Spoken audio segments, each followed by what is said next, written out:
इंशाल्लाह ताला आज करते हैं टॉपिकल का सेकंड यूनिट, जो हमने 20 क्वेश्चन किए थे। एक क्वेश्चन नंबर 17 मैंने स्किप किया था मुझे लास्ट क्लास में, तो उसके हिसाब से हम अब चलते हैं, इसको आगे लेके चलते हैं। काफ़ी सारे क्वेश्चंस हैं इसके अंदर टॉपिक, तो हमें ज़रा स्पीड लगानी पड़ेगी और इसको ज़रा कवर करते हैं। अच्छा, एक बच्चे को मैं एंट्री दे दूँ।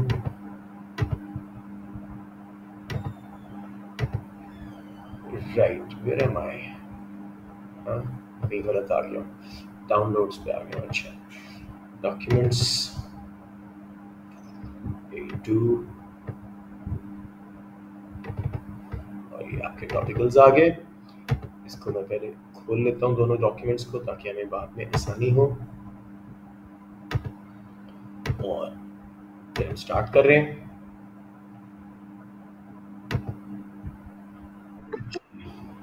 Someone else is coming.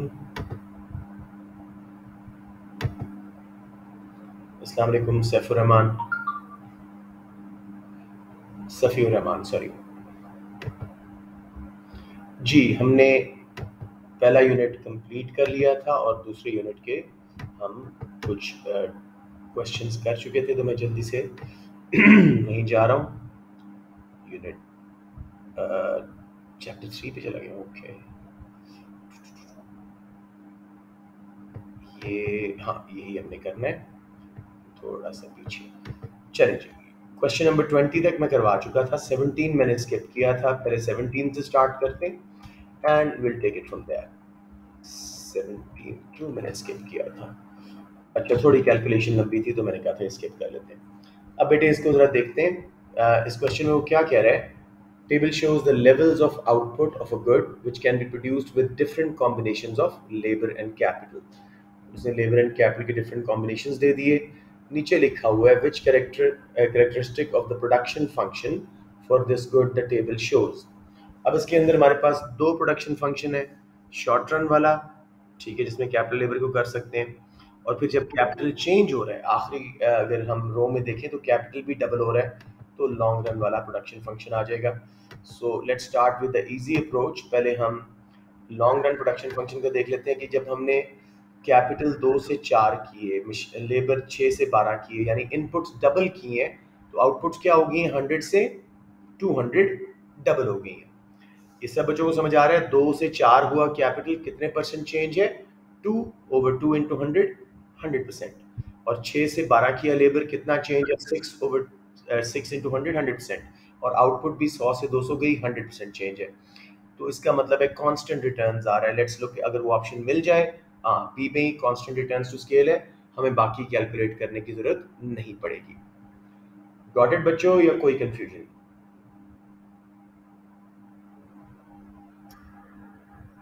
Do not be shy. कोई बच्चा अगर नहीं ज़्यादा क्लासेस ले सका और ये कॉन्सेप्ट नहीं क्लियर, तो मैं दोबारा करवा देता हूँ, मुझे बता दें। Okay fine, let's move on to 21। जी, अब बहुत आसान है, आप में से ही कोई बच्चा कर दे। एक सेकेंड, कोई बच्चा एंटर हो रहा है, उसको मैं एक मिनट ज़रा क्लास में ज्वाइन करवा लूँ। जी बच्चों, अब next question is which is the financial economy of scale. अब तसल्ली से देखें कौन सी फाइनेंशियल इकोनॉमी है। Option A, lower cost in raising capital. B क्या है? Lower cost of marketing, marketing economy of scale, जिसमें बल्क बाइंग डिस्काउंट भी आ जाता है, एडवर्टाइजमेंट कॉस्ट बहुत सारी सेल्स पे स्प्रेड हो जाती है, आप अपने व्हीकल ले लेते हो, डिस्ट्रीब्यूशन एंड मार्केटिंग कॉस्ट कम हो जाती है। Lower risk due to diversification, ये रिस्क बेरिंग इकोनॉमी है।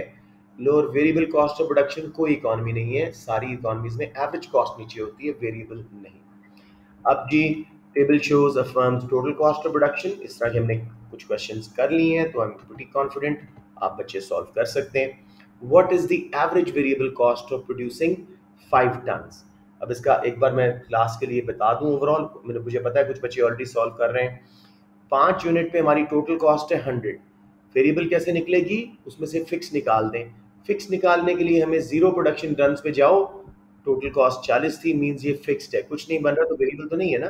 तो 100 में से 40 निकाले, हमारे बच गए 60।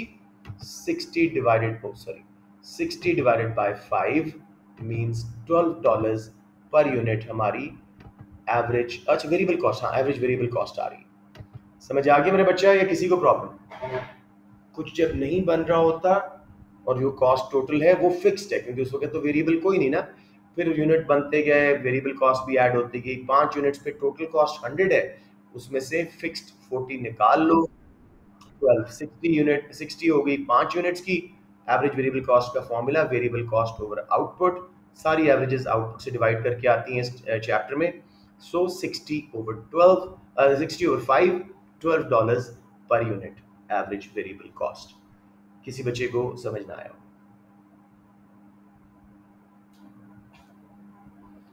Alright, good, let's move on.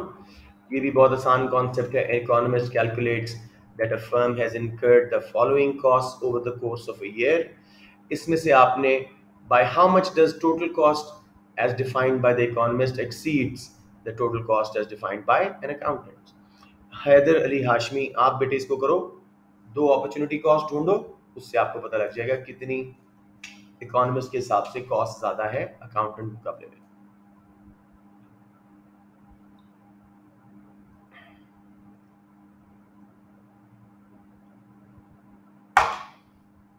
Haider आप क्लास में हैं? I don't think he is. Zainab Shoaib, आप ट्राई करो बेटे। 45,000, थोड़ा सा जैनब इसको एक्सप्लेन कर देते हैं कि भाई opportunity cost of owner's time 35,000 वो एक्सीड कर जाएगा अकाउंटेंट की कॉस्ट से, और interest for gone on finance provided by owner, दोनों अपॉर्चुनिटी कॉस्ट हमने जमा की, 10 प्लस 35 45,000 एक्सीड कर रही है। इकोनॉमिस्ट की कॉस्ट में बस दो अपॉर्चुनिटी कॉस्ट शामिल है, इंटरेस्ट ऑन बैंक लोन्स नहीं, इंटरेस्ट फॉर गॉन ऑन फाइनेंस ये वाला। तो I think you all understood. Rent material हर कोई दोनों मानते हैं। अब जरा ये ट्रिकी सा क्वेश्चन लेकिन है बहुत आसान। Diagram shows a firm's short run and long run average cost curves. Musa bin Tariq from Crescent. Which curve is firm's long run average cost curve? Long run average cost curve याद करो जिसमें कई short run average cost curves लगे होते हैं, तो इसमें आपको कौन सा long run average cost curve लग रहा है बेटे?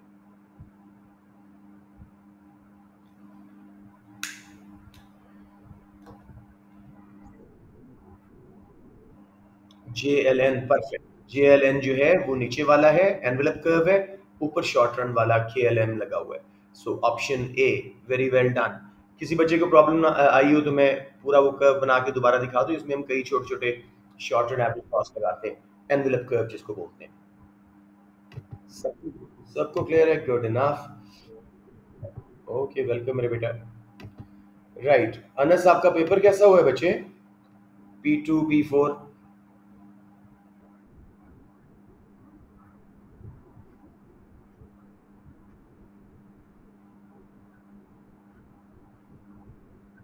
बहुत दफ़ा करवाया था आप लोगों को, और गेस्ट में भी भेजा था, और कई दफ़ा वीडियो में भी पढ़ाया था।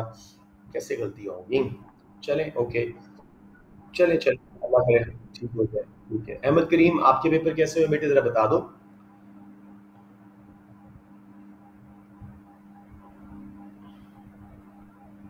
अनस निकल तो जाओगे ना, पास तो हो जाओगे?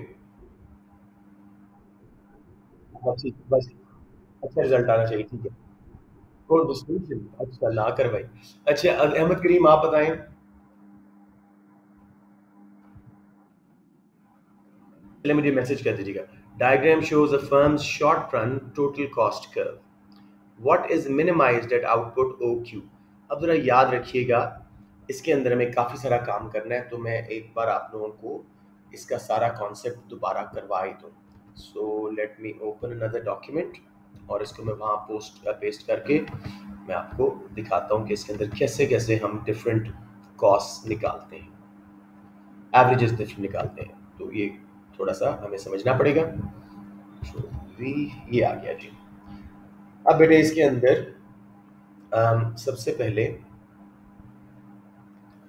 ऑप्शंस देख लेते हैं। Average fixed cost, average total cost, average variable cost, marginal cost. ठीक है, जब तक total cost curve slow speed पे बढ़ रहा है, इसका मतलब है इंक्रीजिंग रिटर्न्स आपको आ रहा है, हर एडिशनल वर्कर ज्यादा चीजें बना रहा है। फिर देखो इसकी स्लोप यहाँ से ऊपर होना शुरू हुई है और फिर बढ़ती गई, तो इस इलाके से लेके डिमिनिशिंग रिटर्न्स आ गए। सब बच्चों को ये बात समझ आ गई?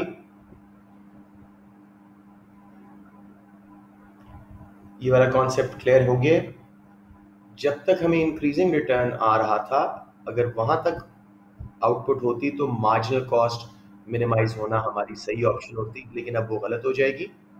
दूसरा, अगर आप टोटल कॉस्ट जहां से स्टार्ट कर रहे हैं हो रही है, वहां से एक रे निकालें और वो सिर्फ टेंजेंट हो जाए टोटल कॉस्ट कर्व के, तो इसका मतलब है हमारी एवरेज वेरिएबल कॉस्ट मिनिमाइज हो गई। Got it? सो इस क्वेश्चन का आंसर एवरेज वेरिएबल कॉस्ट बनेगा। किसी बच्चे को प्रॉब्लम आ रही? हम्म।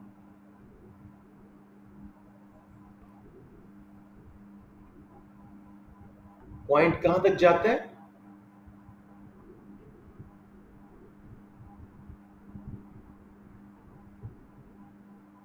नहीं मेरा बेटा, वहां तक मार्जिनल कॉस्ट गिरी होती है, एवरेज वेरिएबल कॉस्ट तो थोड़ी देर और गिरती रहती है। ये देखो, सादा आप पूछ रहे हैं ये बात? ओके, मैं दिखा देता हूँ।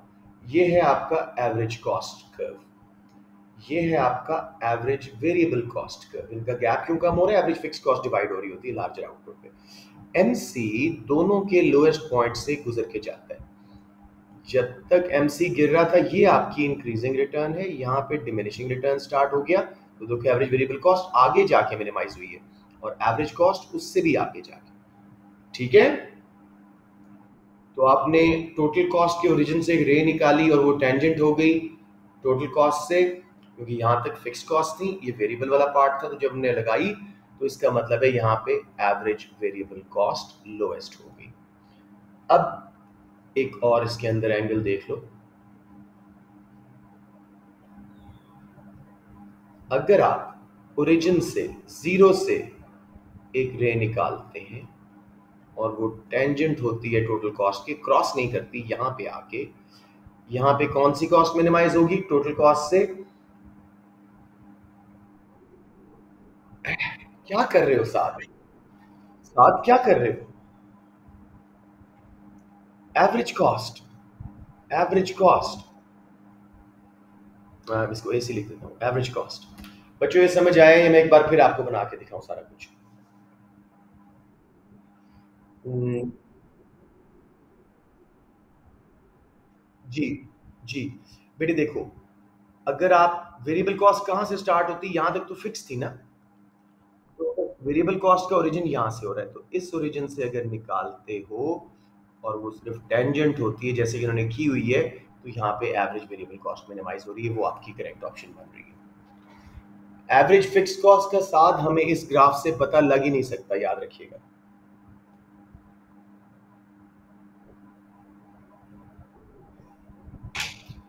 बेटे सबको क्लियर है या नहीं? ये बार बार अब क्वेश्चन आ रहे हैं, मैंने आप लोगों से करवाने हैं। ओके चलें, मान लेता हूँ कि सबको समझ आ गया है। somebody is trying to join us। Right जी, तो अब ये काफ़ी सारा काम करवाया था, अनफॉर्चुनेटली ये इन बच्चों को जो नए आए हैं इनको ये थोड़ा सा मुश्किल होगी। चलें, मैं नेक्स्ट क्वेश्चन में दोबारा ऐसा कोई आया तो करवाता हूँ। अब अगेन वो इकोनॉमिस्ट और अकाउंटेंट वाली है। Do you want to do it again, या सबको समझ आ गया है? एक बार मैं आखिरी खुद करवा देता हूँ। इकोनॉमिस्ट और अकाउंटेंट की कॉस्ट में क्या फ़र्क है? अकाउंटेंट सिर्फ एक्सप्लिसिट कॉस्ट देखता है जो नज़र आ रही है, रेंट, वेजेस, फिक्स्ड, वेरिएबल सारी। इकोनॉमिस्ट ये भी मानते हैं एक्सप्लिसिट वाली, और दो इम्प्लिसिट कॉस्ट यानी अपॉर्चुनिटी कॉस्ट, जैसे इस के अंदर opportunity cost of owner's time 30,000 और interest for gone on finance provided by owner 15,000, 45,000 आपकी ऑप्शन आ जाएगी कि ये total cost as defined by economist exceed कर रही है अकाउंटेंट से। दो अपॉर्चुनिटी कॉस्ट इकोनॉमिस्ट शामिल करता है, बस ये फर्क है। अब्दुल वहाब, नए बच्चे जो आए हैं उनको समझ आ गई ये बात? क्योंकि मैंने ये बहुत क्वेश्चन अब करवा दिए हैं। फिर क्वाइट आई अंडरस्टैंड कि आपको समझ आ गई है। जी क्लियर है। अच्छा, the manufacturing firm as a plant of optimum. यार मुझे लगता है हम कल कर चुके थे। नहीं, रिपीट क्वेश्चंस हैं, चले नए बच्चों को आइडिया हो जाएगा। Firm manufacturing firm as a plant of optimum size, ideal size का, ठीक है, यानी इकोनॉमीज ऑफ स्केल ले रहा है, डिसइकोनॉमीज अवॉइड कर रहा है। The firm builds a second plant identity. अच्छा, okay, okay. A manufacturing firm has one of the plant of optimum size. The firm builds a second plant identical to its first plant. The firm then finds its long run average cost has risen. What could account for change in long run average cost? Look for diseconomies of scale. इसलिए long run average cost बढ़ती है। Long run का concept है economies and diseconomies of scale या increasing and decreasing returns to scale.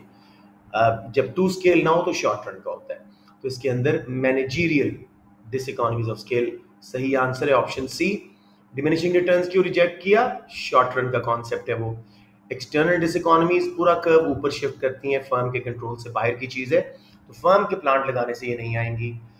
Technical डिसइकोनॉमीज exist ही नहीं करती, सिर्फ दो डिसइकोनॉमीज है, मैनेजरियल जिसमें problems of coordination and communication है, लेबर डिसइकोनॉमीज जिसमें लेबर की डीमोटिवेशन और स्पेशलाइजेशन की वजह से वो बार बार काम करके बोर होते हैं, और ट्रेड यूनियंस डेवलप होने से कॉस्ट बढ़ती है। So C was the only correct option. Number 28 जी। अब आप में से किसी बच्चे को मैं देता हूँ, let's say Rayan, what is most likely to be associated with a firm that is growing rapidly? एक फर्म तेजी से ग्रो कर रही है, उसके साथ क्या चीज आमतौर पे हम एसोसिएट करते हैं? तसल्ली से देखिएगा। वेरी गुड, शाबाश। बाकी बच्चों के लिए समझा देता हूँ। लेबर टर्नओवर मींस लेबर छोड़ छोड़ के जा रही है तो आपको नई हायर करनी पड़ रही है। ग्रोइंग फर्म्स के साथ तो लेबर खुश होती है कि भाई हमारी भी ग्रोथ हो रही है साथ में, तो टर्नओवर वहाँ पे लो होता है। Low level of net investment automatically reject होता है। इन्वेस्टमेंट कर रहे हैं तो तभी एक्सपैंड कर रहे हैं, नई ब्रांचेस बना रहे हैं, नई फैक्ट्रीज लगा रहे हैं, नई प्रोडक्ट्स इंट्रोड्यूस करा रहे हैं। The attainment of necessary conditions for allocative efficiency. Large firms, monopolies type, allocatively inefficient होती हैं, तो ये भी गलत है। A low percentage of profits paid as dividends to shareholders, क्योंकि लार्ज फर्म्स में प्रिंसिपल एजेंट प्रॉब्लम आ जाती है। शेयर होल्डर्स का एम प्रॉफिट मैक्सिमाइजेशन छोड़ दिया जाता है, डिविडेंड कम दिए जाते हैं, ग्रोथ में इन्वेस्ट कर दिया जाता है पैसा डायरेक्टर्स का एम्स के मुताबिक, मैनेजर्स के एम्स के मुताबिक। सबको समझ आ गया या कोई कंफ्यूजन? चले, ये क्वेश्चन ऑल दो हम बहुत दफ़ा आप कर चुके हैं। अब्दुल वहाब, ज़रा आप कोशिश करें, दो अपॉर्चुनिटी कॉस्ट ढूंढें और बताएं कितनी इकोनॉमिस्ट की कॉस्ट अकाउंटेंट से ज़्यादा हो रही है।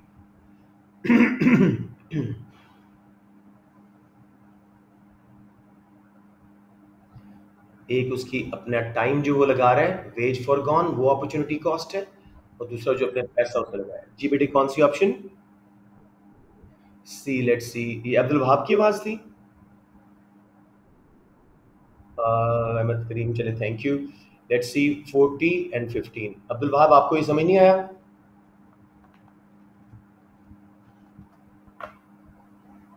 आप क्लास में हैं? चलें, ओके, लेट्स मूव ऑन। एक लॉन्ग रन एवरेज कॉस्ट बना हुआ है, वो कहता है which economic concept in the table explain the shape of long run average cost curve. बहुत आसान क्वेश्चन है, अनस जमाल ट्राई करें। अभी आपको बता के आया हूँ कि लॉन्ग रन की शेप किस लिए होती है। पूरा एक 20 मार्क का क्वेश्चन भी आपको करवाया था गेस्ट पेपर में। लॉन्ग रन एवरेज कॉस्ट पहले नीचे क्यों जाता है फिर ऊपर क्यों जाता है, इसमें क्या ऑप्शन सही है?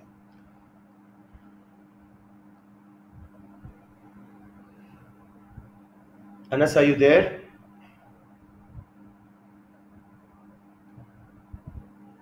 बच्चे में मजाक में ज्वाइन करते हैं लगता है।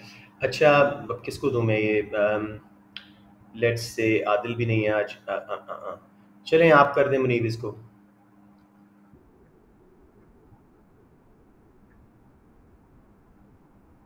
हाँ, तो कौन सी ऑप्शन लेंगे इसमें? B, economies and diseconomies of scale. Diminishing returns भी नहीं है, वेरिएबल प्रोपोर्शन भी उसी का नाम है, तो वो शॉर्ट रन का केस है, लॉन्ग रन का नहीं है। सब बच्चों को ये समझ आ गया होगा, आई होप। अगर है तो कुछ पूछना पूछ लें। Good. which feature of an economy would be most favorable for the survival of small firms? Ahmad Karim बेटे, ट्राई करते हैं। क्यों छोटी फर्म सर्वाइव करती हैं? 6-7 रीजंस आपके कोर्स में हमने पढ़ी हुई हैं, आराम से देखो।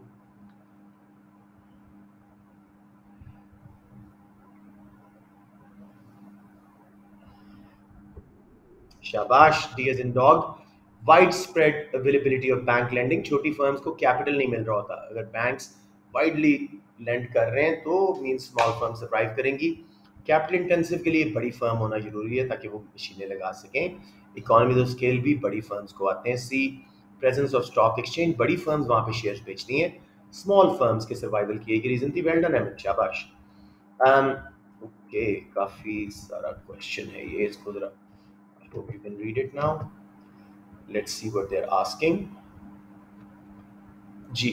The question says table shows firms long run total cost schedule. याद आ गया, बहुत अच्छा क्वेश्चन था ये। आउटपुट ऑफ गुड्स दी हुई है, टोटल कॉस्ट दी हुई है, उनसे एवरेज कॉस्ट कैलकुलेट करें, टोटल कॉस्ट को आउटपुट से डिवाइड करके, और फिर बताएं कौन सा ग्राफ ऊपर वाले टेबल को मैच कर रहा है। एनीवन, तसल्ली से करें इसको।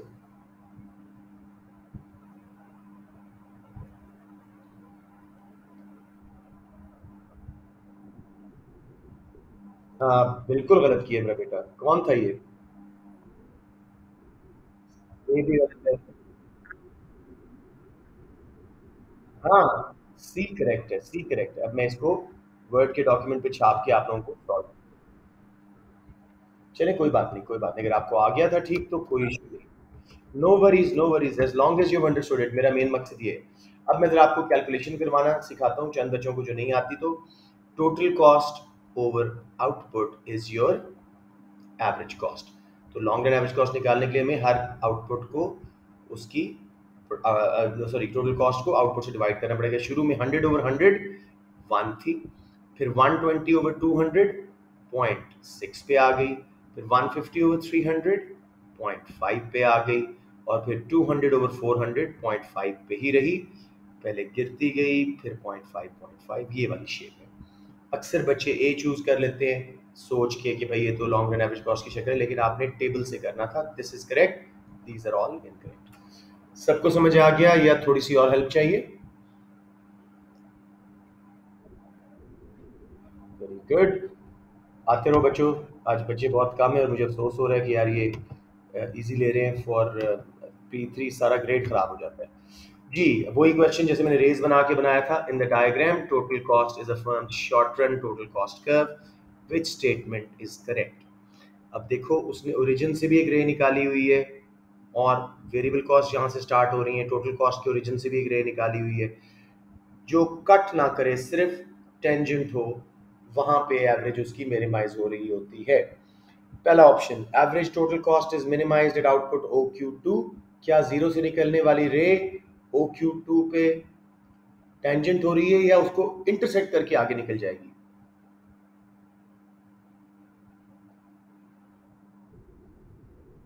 तो ये तो रिजेक्ट हो गई, ठीक है, सिर्फ टेंजेंट होना चाहिए। Average variable cost is minimized at output OQ1। क्या ये बात सही है? उसकी रे जो निकली हुई है, क्या OQ1 पे वो उसके साथ टेंजेंट हो रही है टोटल कॉस्ट के? नहीं, ये भी reject. Average variable cost is minimized at output OQ3। क्या ये बात सही है? एक सेकंड मुझे जरा देख लेने दें, टेंजेंट है या क्रॉस कर रही है?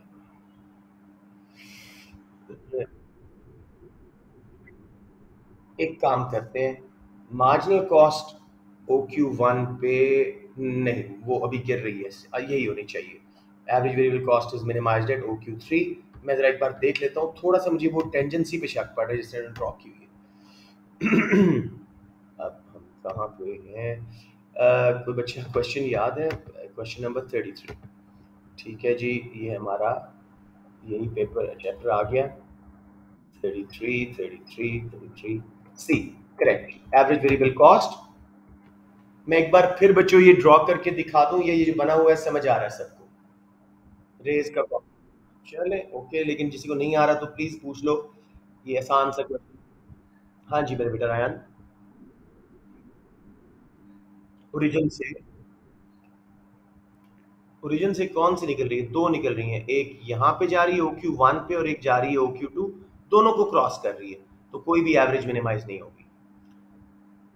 वेरिएबल वाली देखो, टेंजेंसी थोड़ा इनको आगे जा करना चाहिए था, लेकिन सही है, मान लेते हैं इसको, ठीक है। चलें जी, नंबर 34, another internal diseconomy का question, let's give this to some other kid.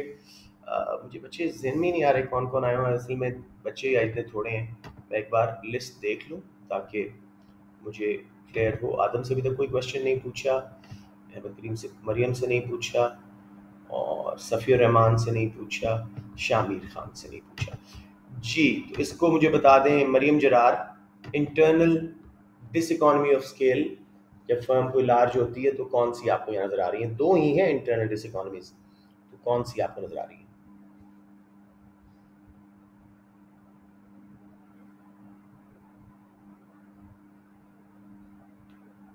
Maryam, are you there?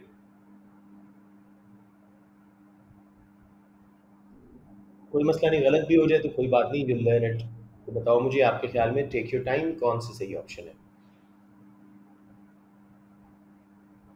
Look for managerial diseconomies and labor diseconomies. A more complex decision making process. शाबाश। B क्यों रिजेक्ट हो रहा है? Increase in cost of raising finance for investment नहीं, जितनी बड़ी firm होती जा रही है उतने कम इंटरेस्ट पे उसको लोन मिल रहे हैं। इंक्रीज इन ट्रैफिक कंजेस्शन, ये है एक्सटर्नल डिसइकोनॉमी ऑफ स्केल, इंटरनल नहीं है, ये फर्म के लार्ज होने के रिजल्ट में नहीं है, इंडस्ट्री के लार्ज होने के रिजल्ट में। Upward pressure on labour, on wages in the local labour market, ये भी एक्सटर्नल डिसइकोनॉमी है, तो दो उसने एक्सटर्नल दे दी, एक इंटरनल इकोनॉमी को उल्टा कर दिया। So communication, coordination problem, complex decision making process, option A is correct. Well done Mariam. Number 35, इस तरह के हमने काफ़ी क्वेश्चन किए थे, एक बच्चा मुझे आंसर बता दो और उसके बाद जो है हम जो है किसी नए बच्चे को समझाने के लिए पूरी बात कर लेंगे। Table shows the output of chairs at a factory when different number of workers are employed. Diminishing marginal returns to labor will set in when, कौन सा वर्कर लगाओगे तो पिछले से कम बना रहा है वो, मार्जिनल प्रोडक्ट निकालनी पड़ेगी आपको हर एडिशनल वर्कर की। थर्ड पे, पहले ने 6 बनाए थे, दूसरे ने 17 हो गए टोटल, तो कितने उसने ऐड किए? 17 माइनस 6 11, फिर थर्ड ऐड किया 27 हो गया, 27 माइनस 17 10, 11 से 10 छोटा होता है, तो थर्ड वर्कर एम्प्लॉयड होते ही diminishing marginal returns to labour शुरू हो गए। किसी बच्चे को कंफ्यूजन यहाँ पे? To many workers,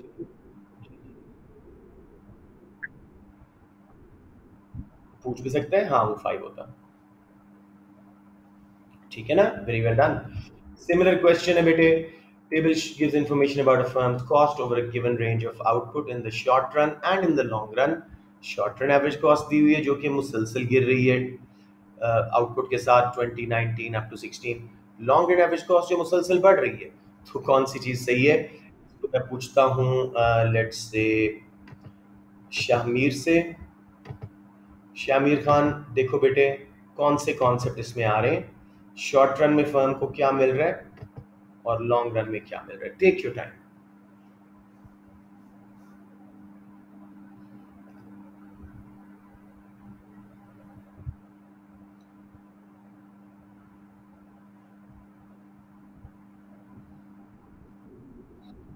increasing return आपने ठीक किया, लेकिन लॉन्ग रन एवरेज कॉस्ट क्या कर रही है? देखो ऊपर टेबल में,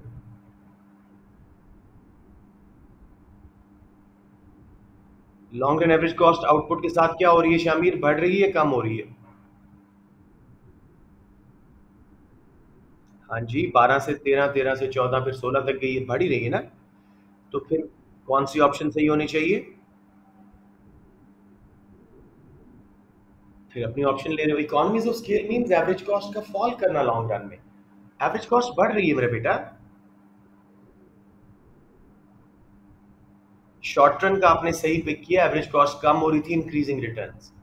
लॉन्ग रन में एवरेज कॉस्ट क्या कर रही है? 12 13 14 15 16 बढ़ती जा रही है, तो क्या मिल रहा है फर्म को?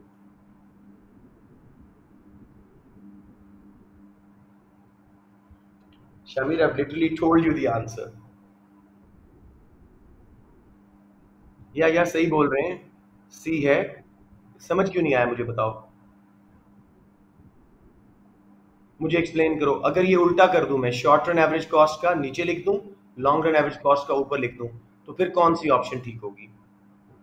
इसमें वो ऑप्शन भी नहीं, सॉरी, लेकिन फिर भी क्या होना चाहिए शॉर्ट रन में? फिर क्या आ रहा होगा अगर मैं तो 12, 13, 14, 15, 16 कर दूं लॉन्ग रन वाला, तो शॉर्ट रन में डिमिनिशिंग रिटर्न्स, शामिर को बोलने दें। और लॉन्ग रन में फिर क्या होगा? 20, 19, 18, 17, 16, लॉन्ग रन में क्या मिल रहा होगा?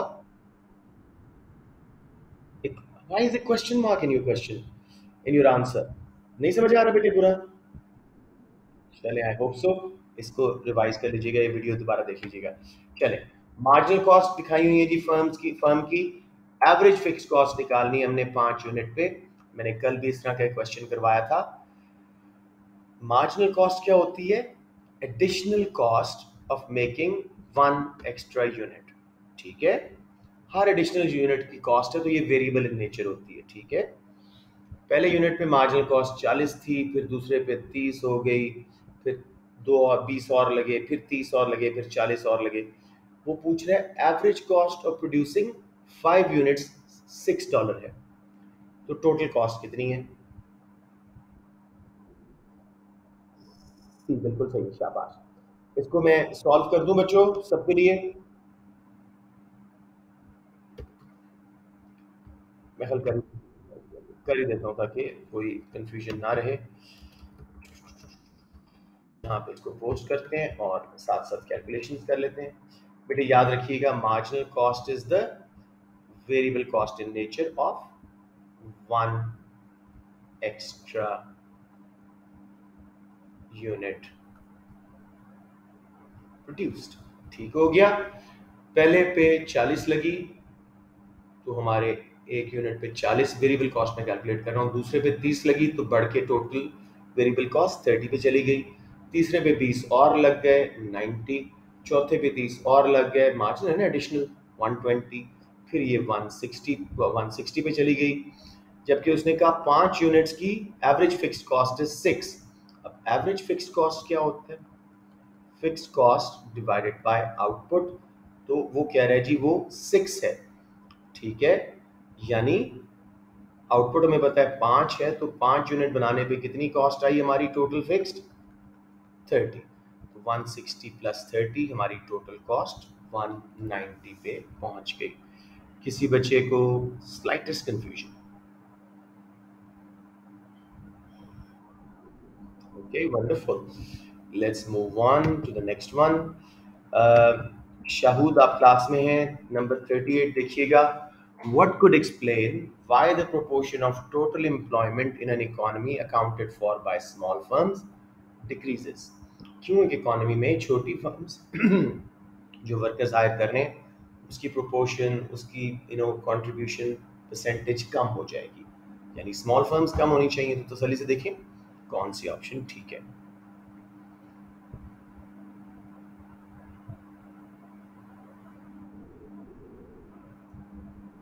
Growing technical economies of scale. ठीक है, पहले वाली को रिजेक्ट करते हैं। अम,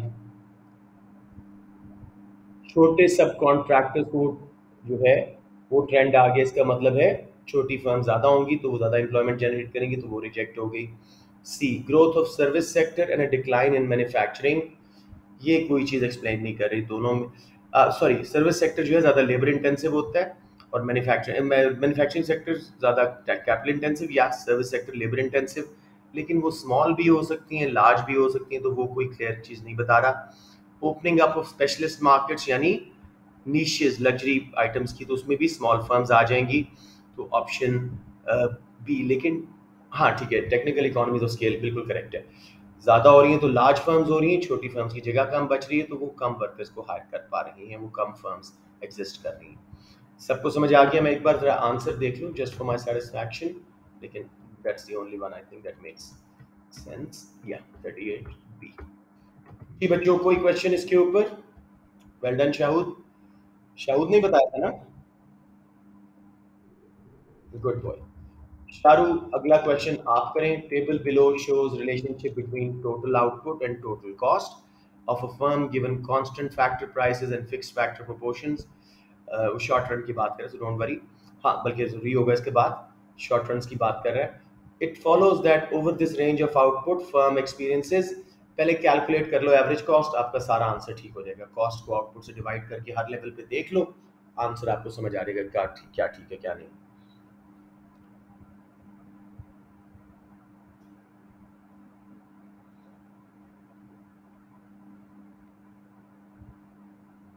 शाहरुख आप क्लास में हैं?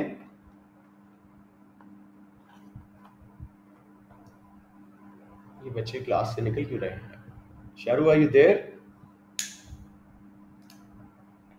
चलें इसको कर दें, लेट्स से ज़ैनब से भी मैं पूछ चुका हूँ,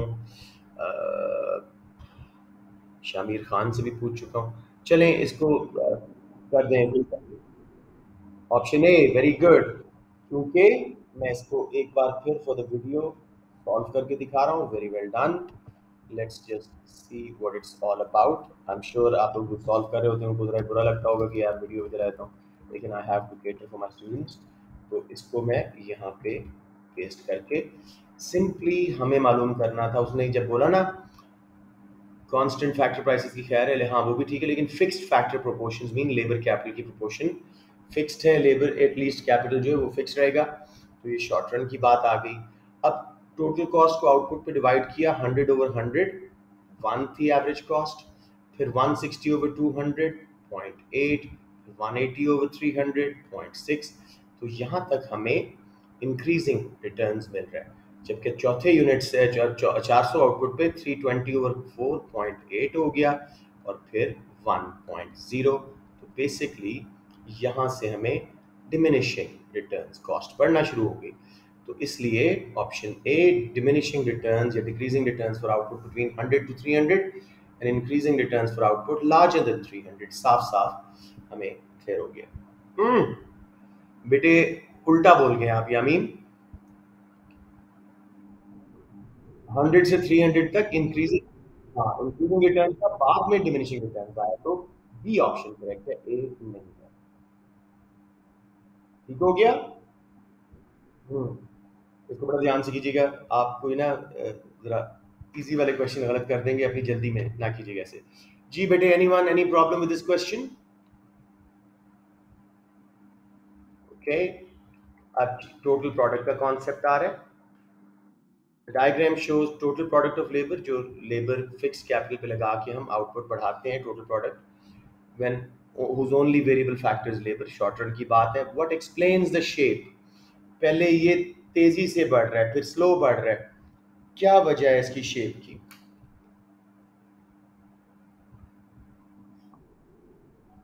diminishing law of increasing, law of variable proportion, option D. किसी बच्चे को इसमें प्रॉब्लम है तो मैं जरा समझा दूं क्या हो रहा है, बच्चों बताएं। एनीवन?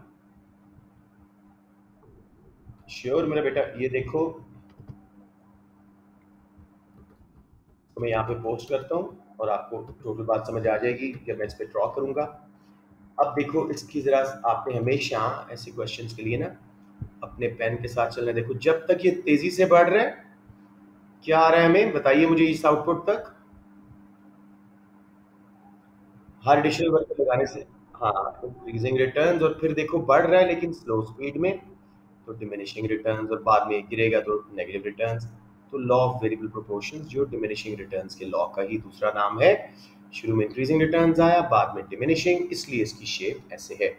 अब थोड़ी सी मैं यहाँ पे एक मौके का फ़ायदा उठा के आपको एक और चीज़ दिखा दूँ। ओरिजिन से निकालें रे और वो क्रॉस ना करे, सिर्फ टेंजेंट हो जहाँ पे, वहाँ पे क्या मैक्सिमाइज हो रहा होता है? Average product. कॉस्ट वाले में मिनिमाइज हो रही होती हैं, एवरेज प्रोडक्ट्स में मैक्सिमाइज हो रहे होते हैं, और एवरेज प्रोडक्ट यहाँ पे मैक्सिमाइज हो रहा है। समझ आ गई बात? Okay wonderful. So let's move on back to the questions. थोड़ी स्पीड करते हैं, क्लास टाइम खत्म हो रहा है। What relationship does a firm's long run production function describe? कल परसों 2-3 क्वेश्चन किए थे, बताएं लॉन्ग रन फंक्शन का डेफिनेशन कौन सी सही दी हुई है? लॉन्ग रन प्रोडक्शन फंक्शन,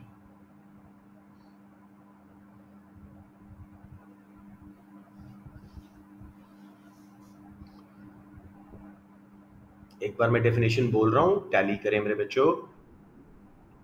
बिल्कुल, बिल्कुल नहीं।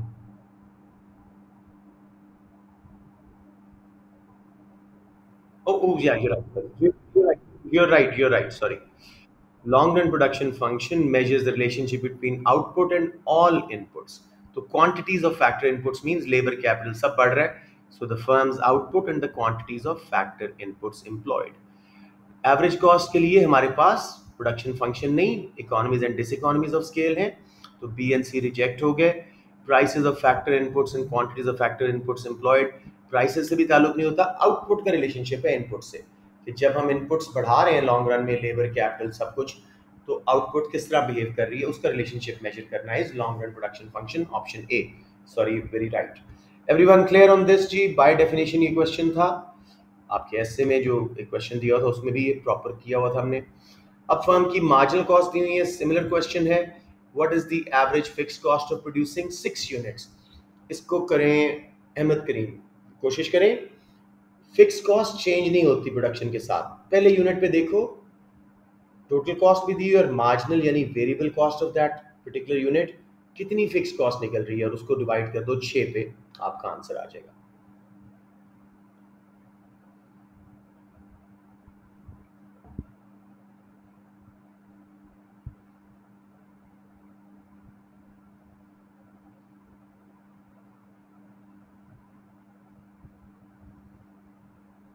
अहमद, पहले यूनिट पे जो कॉस्ट है उसमें मार्जिनल हिस्सा वेरिएबल वाला है, बाकी हिस्सा फिक्स्ड वाला है, तो टोटल कॉस्ट में से मार्जिनल निकालो, कितनी फिक्स कॉस्ट बची उसको 6 पे डिवाइड करो, एवरेज कॉस्ट होगी। बी नहीं आ रहा, बी बोला है आपने। 50 कौन सा क्वेश्चन कर रहे हो? ये 40 कितना बन रहा है, आउटपुट 1 पे कितना आ रही है फिक्स्ड कॉस्ट? अच्छा, आपने पूरा सॉल्व ही कर दिया, हाँ ऑप्शन ए इज करेक्ट, वो बिल्कुल यही आंसर है, ठीक है। मैंने कहा फिक्स कॉस्ट मैं पूछ रहा हूँ और आप पूरा मुझे एवरेज फिक्स कॉस्ट कैलकुलेट करके बता देते, इसलिए वेल डन, शाबाश, वेल डन। सबको समझ आ गई? मैं ये सॉल्व करके दिखा दूं, सबको क्लियर है? 340 में से 40 निकाला, marginal is the variable part, total में से वेरिएबल निकल गई, बाकी 300 फिक्स बच गए। अब 6 यूनिट्स हो, 6000 यूनिट्स हो, उस पर डिवाइड कर दो, एवरेज कॉस्ट निकल आएगी। So well done. Oh sorry, निकल गया। Let's move on to 43. A firm experiences external diseconomies of scale and decreasing returns to scale. दो काम हो रहे हैं, एक तो इंडस्ट्री एक्सपैंड हो रही है, इसकी वजह से फर्म की एवरेज कॉस्ट ऊपर शिफ्ट हो रही है, और डिक्रीजिंग रिटर्न्स टू स्केल यानी डिसइकोनॉमीज ऑफ स्केल आ रही हैं। How would these changes be illustrated on a cost curve diagram? तो बताइए जी, आपका पहले वाले की वजह से long run average cost curve किधर शिफ्ट होगा? Average cost upward because of external diseconomies, और जो आपकी मूवमेंट होगी along long run average cost curve वो कैसे होगी? वो तेरी खैर डिक्रीजिंग रिटर्न्स upward ही। सो ऑप्शन डी दिखा दूं बना के, ये समझ आ गया? सबको क्लियर हो गया बच्चों? अच्छा जी, एमपी और एपी का रिलेशनशिप हमने कल भी किया था, ऑप्शन डी। एमपी हमेशा एपी को टॉप से कट करता है, मार्जिनल प्रोडक्ट एवरेज प्रोडक्ट को टॉप से कट करता है, जहां कट कर रहा होता है वहां एवरेज प्रोडक्ट मैक्सिमाइज होती है। बेसिकली ये वो पॉइंट है जहां पे रे टोटल प्रोडक्ट से टेंजेंट भी हो रही होती है, तो ऑप्शन डी एमपी एपी का रिलेशनशिप शो कर रही है। चलिए let's move on. Four fold increase, आसान सा क्वेश्चन है, इसको मैं दे रहा हूँ मूसा को। अब four fold increase in all of firms inputs, all firms inputs हैं, तो ये लॉन्ग रन का कॉन्सेप्ट है, तो रिटर्न्स खाली पिक नहीं करना, स्केल वाले वर्ड्स पिक करने। और रिजल्ट क्या आया जी? Three fold increase in output, output सिर्फ 3 गुना बढ़ी है, इनपुट चौगनी बढ़ाई थी, आउटपुट सिर्फ तिगनी बढ़ी है, तो क्या मिल रहा है इस फर्म को मूसा?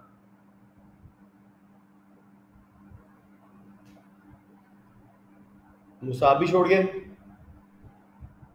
अच्छा, बोले बोले, शाबाश। याद रखना लॉन्ग रन का कॉन्सेप्ट है, उसमें टू स्केल या ऑफ स्केल आता है, खाली रिटर्न्स या वेरिएबल प्रोपोर्शन वो शॉर्ट रन का कॉन्सेप्ट है। डिक्रीजिंग रिटर्न्स टू स्केल, आपने वर्कर मशीन ने डबल 4 टाइम्स बढ़ाए थे, आउटपुट सिर्फ 3 टाइम्स बढ़ी है, तो आउटपुट थोड़ी बढ़ रही है, means diminishing returns to scale due to diseconomies of scale. अगर मैं कहता 2 टाइम्स बढ़ाई थी इनपुट्स और आउटपुट 3 टाइम्स बढ़ी है, तो हमें क्या मिल रहा होता? Economies of scale. हाँ, कोई मसला नहीं, रिटर्न्स नहीं खाली, ठीक है। अच्छा, और अगर मैं कहता जी दुगनी की थी आउटपुट और आउट इनपुट इनपुट तिगनी की थी इनपुट्स और आउटपुट भी 3 टाइम्स बढ़ी है, तिगनी हुई है, तो क्या होता? हमें मिलता कांस्टेंट रिटर्न्स टू स्केल। शाबाश, गुड बॉयज। तो ये देखें जी, इसी तरह का एक और question. A firm employs two factors of production. Table shows the marginal product of these factors and their respective cost. MP भी दे दिया, उनकी कॉस्ट भी दे दी। फॉर्मूला क्या था लॉ ऑफ टेक्निकल सब्स्टिट्यूशन का, लीस्ट कॉस्ट कॉम्बिनेशन का?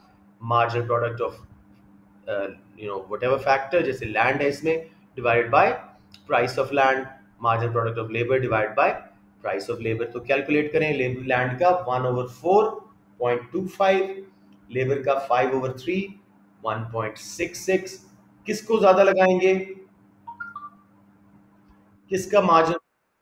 लेबर का marginal product 1.66 है और लैंड का सिर्फ 0.25। तो जैसे हम लॉग इक्वल मार्जिनलिटी में करते हैं, टेक्निकल सब्स्टिट्यूशन में भी वही काम करते हैं, लेबर को ज़्यादा लगाएंगे और कैपिटल को थोड़ा लगाएंगे। समझ आ गया मेरा बच्चा? कोई कंफ्यूजन? सबको क्लियर है ये? इसका वही फॉर्मूला है लॉग इक्वी की तरह, marginal product of labour divide by price of labour, marginal product of land divide by price of land up to any factors of production. All good? Risk bearing सबको आना चाहिए। रिस्क बेरिंग इकोनॉमी, जैनब आप बता दो कौन सी बता रहे हैं इसके अंदर रिस्क बेरिंग की डेफिनेशन?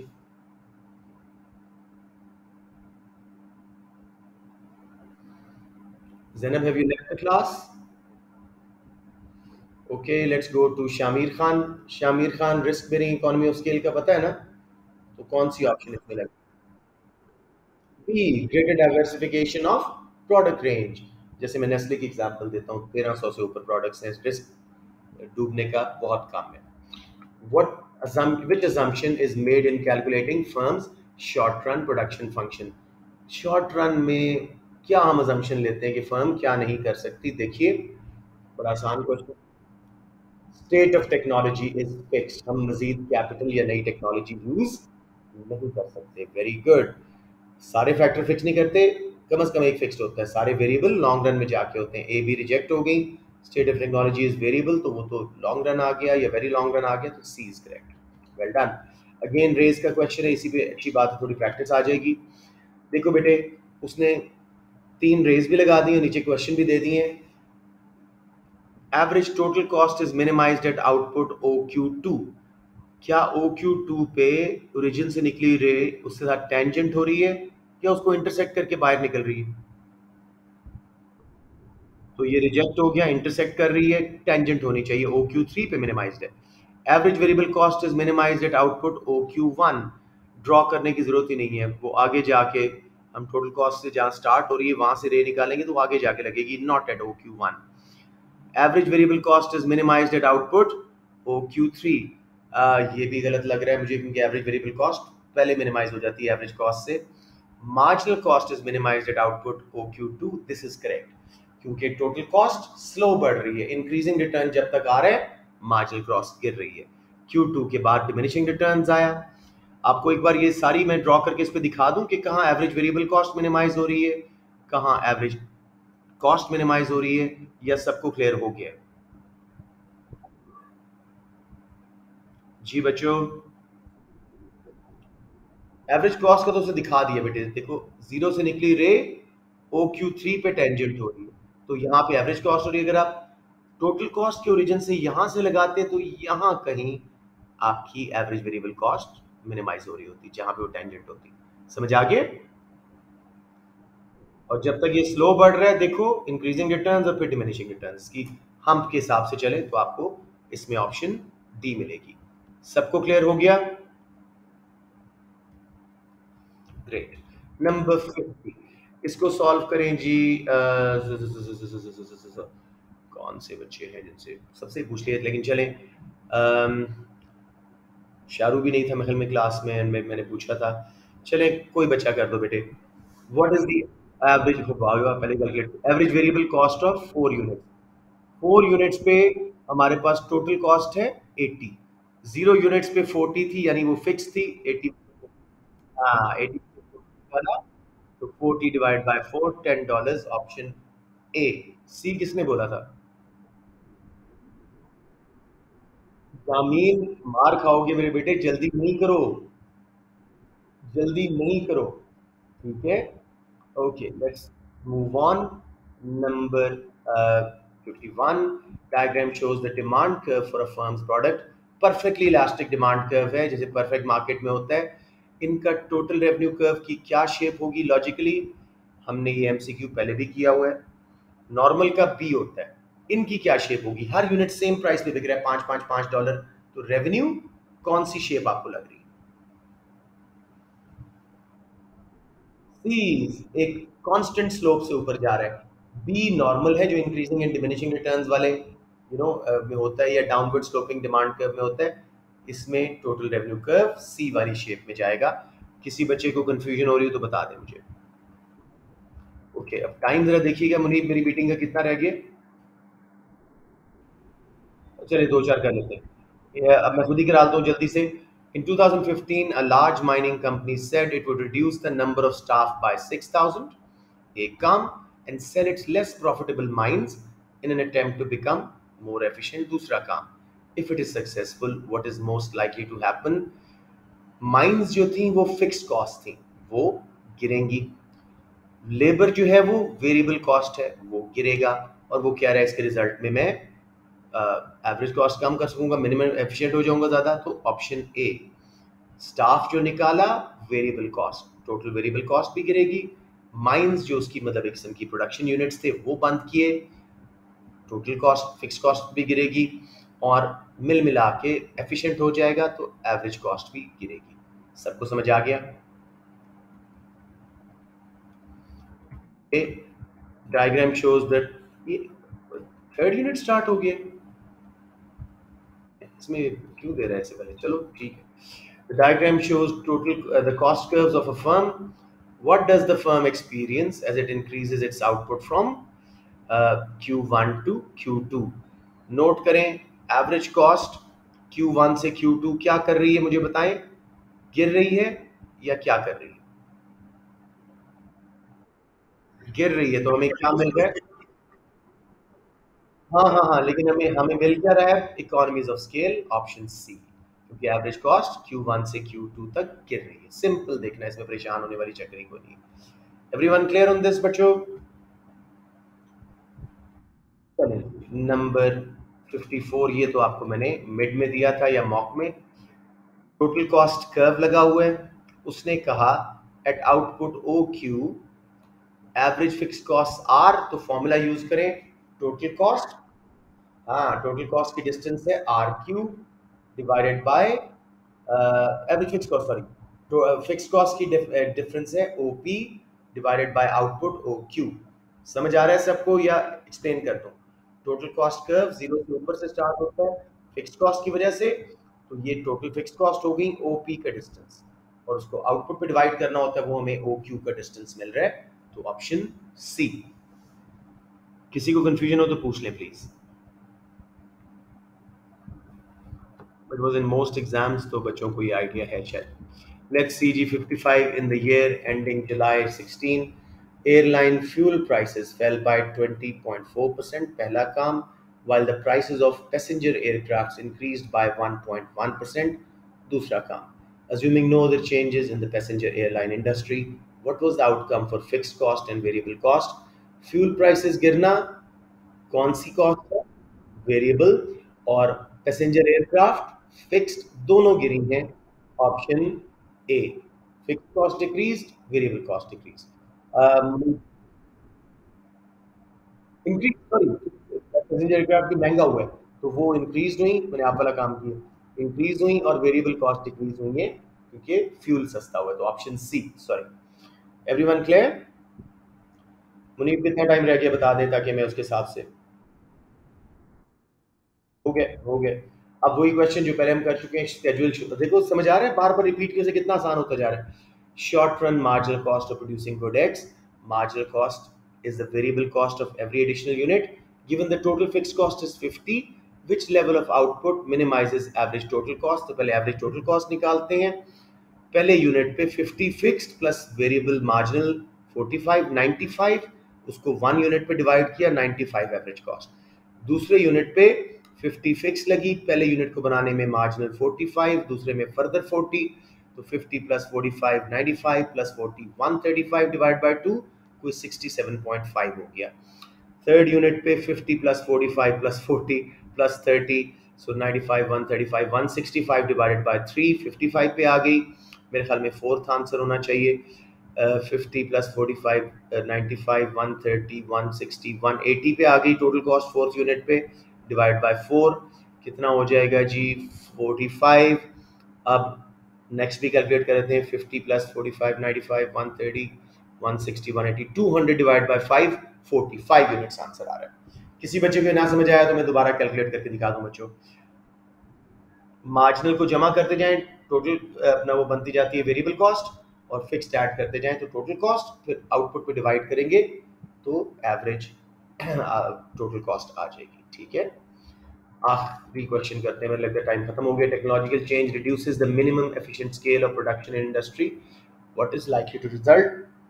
मिनिमम एफिशिएंट स्केल वो होता है जहां इकोनॉमीज ऑफ स्केल आ चुकी होती हैं, लोएस्ट कॉस्ट हो जाती है लॉन्ग रन में, डिस इकोनॉमीज आप अवॉइड कर लेते हो, तो इससे नंबर ऑफ स्मॉल फर्म्स बढ़ जाएंगी। अभी देखते हैं कौन सी ऑप्शन है। B, increase number of firms and reduce size of firms. जल्दी इकोनॉमीज ऑफ स्केल आ रही है ना, मिनिमम स्केल जल्दी आ रहा है तो छोटी फर्म्स ज्यादा आ जाएंगी और साइज भी कम हो जाएगा उनका। What defines average variable cost, आसान तरीन, total variable cost divided by output produced, option C. What can not be changed in short run, level of stocks technology available, B option, short run में हम capital add नहीं कर सकते। Last question, firm is total production cost of 2 lakh, ये थोड़ा सा लंबा है, यहीं पे छोड़ते हैं। 59 हो गए हमारे, तो मैं इंशाल्लाह ताला आपकी वीडियो सेव कर